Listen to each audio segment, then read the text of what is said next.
आज की कहानी है एक ऐसे कैदी की जो हर बार जेल से भाग निकलता है, फिर चाहे कितनी भी सिक्योरिटी क्यों ना हो। ये कहानी है जापान के सबसे खूंखार कैदी सुजुकी की, जो इस समय जापान की सबसे हाई सिक्योरिटी जेल में अपनी सजा काट रहा है। चेकिंग ड्यूटी पर घूम रहे गार्ड्स के जाने के बाद सुजुकी अचानक मुस्कुराया और अपना एक दांत बाहर निकाल लिया। कुछ देर बाद गार्ड्स फिर से चेकिंग करने आए, लेकिन इस बार सुजुकी फरार हो चुका था। उन्हें वहां किसी के मौजूद होने का शक हुआ, लेकिन सुजुकी भी कोई कच्चा खिलाड़ी नहीं था। वो बिना आवाज किए रोशनी से बचता हुआ इधर से उधर छुपता रहा। जब गार्ड्स ने आइसोलेशन सेल की दोबारा चेकिंग की तो वो समझ गए कि सुजुकी भाग चुका है। उन्होंने तुरंत बाकी के गार्ड्स को बुलाया और देखते ही देखते वहां भीड़ इकट्ठा हो गई। जब सुजुकी छत से भाग रहा था तो जोर जोर से जेल के सायरन बजने लगे। अचानक जोरदार बारिश शुरू हो गई और हमें पीछे की कहानी दिखाई जाती है।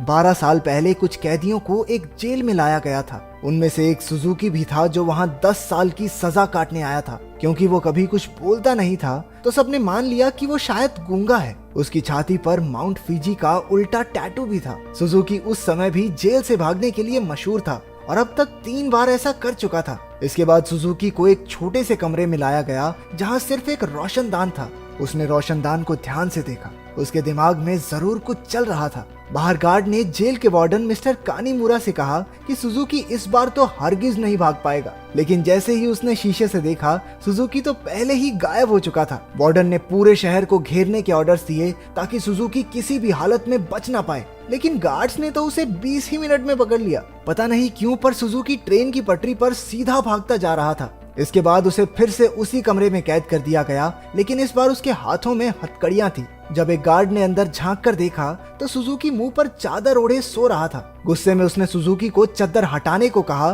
क्योंकि वो कोई चांस नहीं लेना चाहते, लेकिन जब बार बार कहने पर भी उसने चादर नहीं हटाई तो गार्ड्स ने मिलकर उसकी बुरी तरह पिटाई की। अगली सुबह वार्डन ने सुजुकी के सारे पुराने रिकॉर्ड्स निकाले। ध्यान से पढ़ने पर उसे पता चला कि जब भी सुजुकी जेल से भागता है तो हर बार वो ट्रेन की पटरी पर ही पकड़ा जाता है। रात को वार्डन गार्ड्स के साथ चेकिंग पर निकला। वो सुजुकी के सेल में पहुंचकर हैरान रह गए क्योंकि उसने किसी तरह अपनी हथकड़ियां खोल दी थी। गुस्से में गार्ड्स ने उसे मारते हुए पूछा, कैसे खोली हथकड़ियां? हाँ, कैसे खोली हथकड़ियां? लेकिन हमेशा की तरह सुजुकी चुप रहा।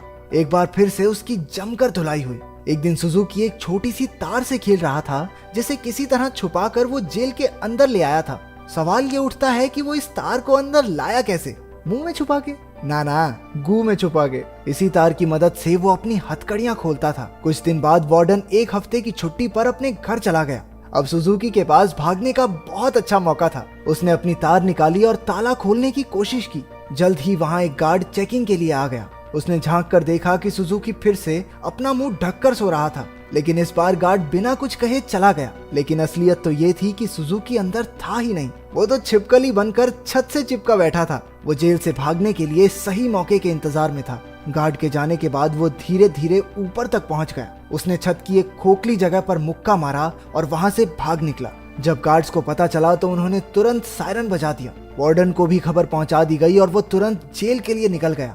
अगली सुबह पुलिस वाले सुजुकी को पकड़ने का प्लान बना रहे थे। तभी वार्डन भी वहां पहुंच गया। उसने कहा कि सारे प्लान छोड़कर सिर्फ एक टीम पास की ट्रेन की पटरियों पर भेज दो। ऑफिसर्स को भी लगा, अरे बूढ़ा हो गया वार्डन, दिमाग सठिया गया इसका, अरे वो पागल थोड़ी है, हर बार सेम जगह जाएगा। लेकिन जब वार्डन ने उन्हें विश्वास दिलाया कि उसे 100% भरोसा है कि सुजुकी वहीं मिलेगा, तो उन्होंने उसकी बात पर भरोसा करके टीम भेज दी और उसकी बात सच भी निकली। सुजुकी को एक बार फिर से ट्रेन की पटरियों पर पकड़ लिया गया। जेल से निकलने में तो ये चाचा चौधरी बन जाता है, कंप्यूटर से तेज दिमाग। बाद में क्या हो जाता है इसे? क्योंकि वार्डन की सूझबूझ की वजह से सुजुकी पकड़ा गया तो उसके काम से खुश होकर उसे प्रमोट कर दिया गया। अब वो एक बड़ा ऑफिसर बन चुका था जो देश की सारी जेलों में जाकर कैदियों की हालत की चेकिंग करता था। उधर सुजुकी एक बार फिर से भाग निकला और फिर से पटरियों पर पकड़ा गया। हर साल उसे एक नई जेल में भेजा जाता जिसमें और ज्यादा टाइट सिक्योरिटी होती, लेकिन वो हर जगह से बचकर निकल जाता था।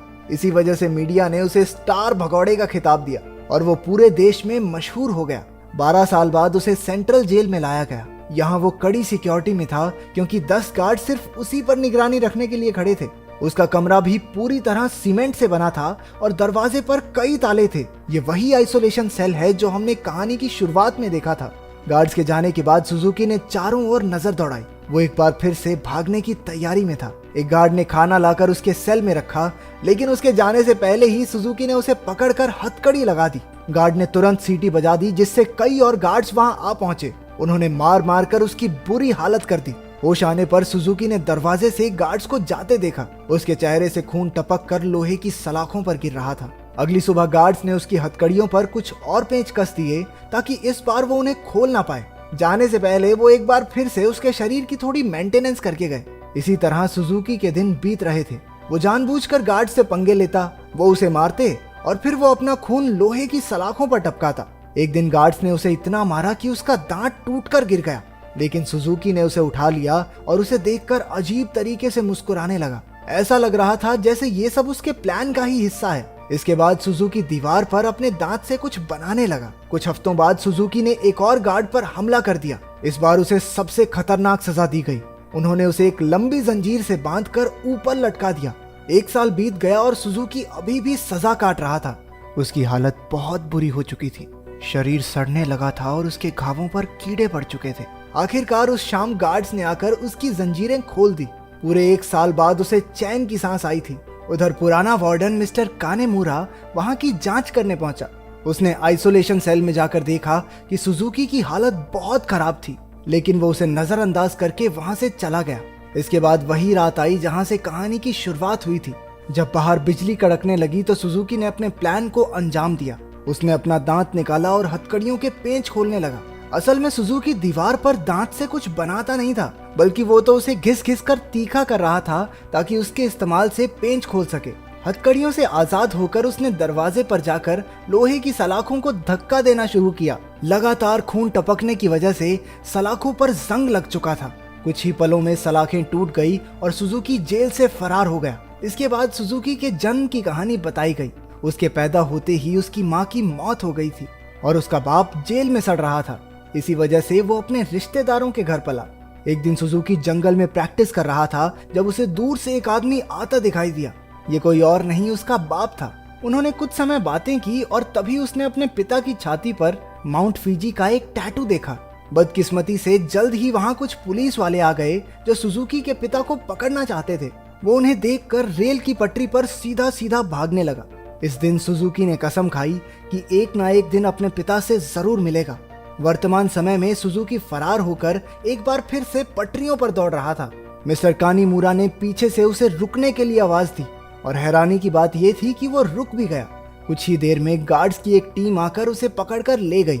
देश की सबसे कड़ी सिक्योरिटी की जेल भी सुजुकी को नहीं रोक पाई, इसलिए मिस्टर कानीमुरा ने उसे धरती की सबसे खतरनाक जेल प्रिजन आइल में भेजने के ऑर्डर्स दे दिए। प्रिजन आइल किसी मामूली जेल की तरह नहीं थी। वो समंदर के बीचों बीच बनी थी जहां लगातार तेज बहाव रहता था और सबसे जरूरी बात वहां ट्रेन की पटरी तो बिल्कुल नहीं थी। और तो और समंदर शार्क्स से भरा हुआ था, इसलिए वहां से भागकर बच निकलना एकदम नामुमकिन था।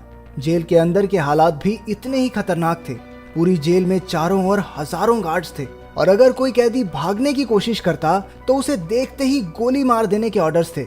जब सुजुकी वहां पहुंचा तो उसे तुरंत उसके सेल में बंद कर दिया गया। वो कोई कमरा नहीं बल्कि कुछ रॉड्स थी जिन्हें सुजुकी के शरीर के आसपास ऐसे जोड़ दिया गया था जिससे भागना तो दूर वो हिल डुल भी ना सके। उधर कानीमुरा ने जेल की लाइब्रेरी में जाकर सुजुकी के बारे में जानकारी निकालनी शुरू कर दी। ढूंढने पर उसे कुछ पुरानी फाइल्स मिली जिन्हें वो पढ़ने लगा। उधर जेल में सुजुकी ध्यान लगाकर खड़ा था। हालांकि बाकी लोगों के लिए वहां से भागना नामुमकिन था, लेकिन सुजुकी के दिमाग में कुछ तो खिचड़ी पक रही थी। अचानक उसने अपने दोनों कंधों को डिसलोकेट कर लिया और उस छोटी सी जगह से सिकुड़कर धीरे धीरे बाहर निकलने लगा। एक कैदी ने उसे ऐसा करते देख लिया, लेकिन वो इतना नशे में भंट था कि कुछ बोल नहीं पाया।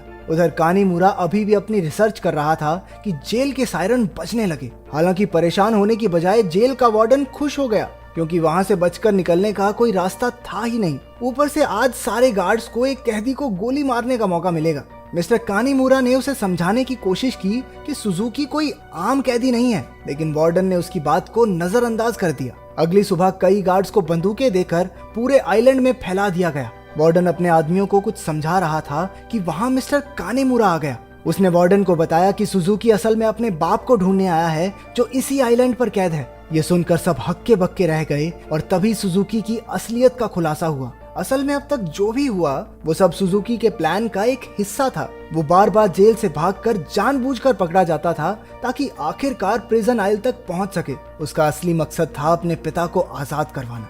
आखिरकार सुजुकी अपने पिता से मिला और एक दूसरे को इतने साल बाद देखकर दोनों खूब रोए। बदकिस्मती से मिस्टर कानीमुरा वार्डन और बाकी के गार्ड्स के साथ वहीं आ रहा था, लेकिन उनके पहुंचने से पहले ही सुजुकी उस बूढ़े आदमी के साथ गायब हो गया। सुजुकी अपने पिता को आइलैंड के छोर तक ले आया। उसने पहले से ही वहां एक पैराग्लाइडर तैयार कर रखा था।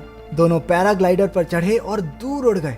दूसरी ओर मिस्टर कानीमुरा ने एक बूढ़े आदमी से बात करने की कोशिश की जो सुजुकी के पिता के साथ ही कैद था। तभी उसने माउंट फिजी का एक टैटू उस आदमी की छाती पर देखा, जिसका सीधा मतलब ये था कि इतने सालों की कड़ी मेहनत के बाद भी सुजुकी गलत आदमी को लेकर भाग गया।